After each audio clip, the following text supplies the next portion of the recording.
Vítajte pri dnešnom podcaste. Dnes sa pozrieme na to, ako Slovensko prispieva k NATO. Preberieme jeho záväzky, aktivity a významnú úlohu výcvikového centra Lešť. Ako Slovensko podporuje kolektívnu obranu, aké úlohy tu plníme a ako prispievame k regionálnej a globálnej bezpečnosti. Moje meno je Marek Bezák a vy počúvate podcast NATO Army.sk. Slovensko je členom NATO 20 ročia od roku 2004. V priebehu tohto obdobia sa aktívne zapájalo do plnenia spoločných záväzkov, zúčastnilo sa rôznych misií. Jedným z hlavných záväzkov členských krajín NATO je vyčleniť 2% HDP na obranu.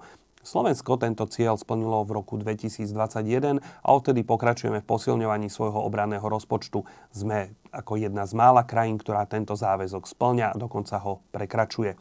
Okrem finančných príspevkov sa Slovensko zúčastňuje aj na rôznych operáciách a misiách NATO. Napríklad sme prispeli k posilňovaniu východného krídla NATO v reakcii na hrozby z Ruska a náš podiel na misii Enhanced Forward Presence v Pobaltí je významným prejavom solidarity a kolektívnej obrany. Záväzok Slovenska voči NATO je vybudovať mechanizovanú brigádu, kde postupujeme zatiaľ pomaly, no vďaka iným kompetenciám dokážeme byť platným a plnohodnotným členom aliancie.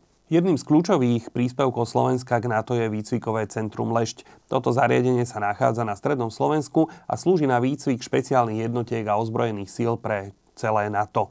Lešť sa postupne stalo medzinárodne uznávaným výcvikovým strediskom. Okrem slovenských ozbrojených zložiek ho využívajú aj vojaci a špeciálne jednotky z iných členských krajín. Centrum je vybavené modernými technológiami, ktoré umožňujú realistické simulácie bojových podmienok od mestského boja až po zvládanie krízových situácií. Aktuálne bojovej skupine NATO na Lešti velia spojenci zo Španielska, je ich tu približne 2000. Význam Lešti spočíva aj v jej úlohe hostiť medzinárodné cvičenia NATO. Tieto cvičenia posilňujú interoperabilitu medzi spojeneckými armádami a umožňujú zdokonaľovať spoločné taktiky. Jedným z najväčších cvičení na Lešti bolo cvičenie Slovenský štít 2019, na ktorom sa zúčastnilo takmer 2500 vojakov zo Slovenska a krajín NATO. V roku 2022 sa tu uskutočnilo ďalšie významné cvičenie za účasti mnohonárodných jednotiek NATO. Koncom novembra tohto roka Medzinárodná bojová brigáda vo vojenskom výcvikovom priestore Lešť prvýkrát absolvovala taktické cvičenie pod španielským vedením, ktoré vystriedalo český kontingent v lete tohto roka.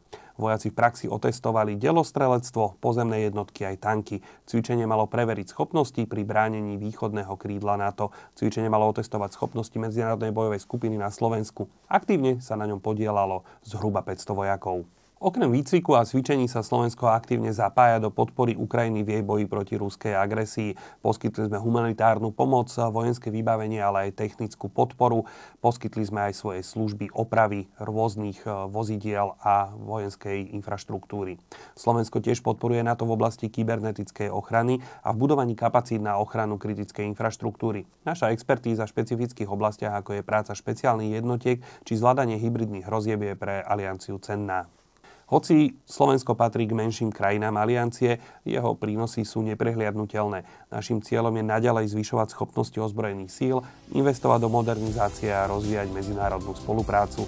Do budúcnosti by sme mohli ešte viac využiť potenciál výcvikového centra Lešť ako medzinárodného výcvikového uzla.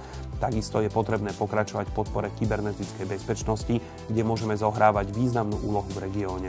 Slovensko sa ukazuje ako spoľahlivý a aktívny člen NATO. Výcvikové centrum Lešť, naše medzinárodné záväzky a podpora kolektívnej obrany dokazujú, že dokážeme prispieť k bezpečnosti nielen v našom regióne, ale aj v globálnom meradle. Ďakujem vám za pozornosť. Vidíme sa pri ďalšom podcaste NATO Army.sk. Realizované s finančnou podporou Ministerstva obrany Slovenskej republiky v rámci dotačného programu. Za obsah tejto relácie je výlučne zodpovedné občianske združenie Spoločný záujem.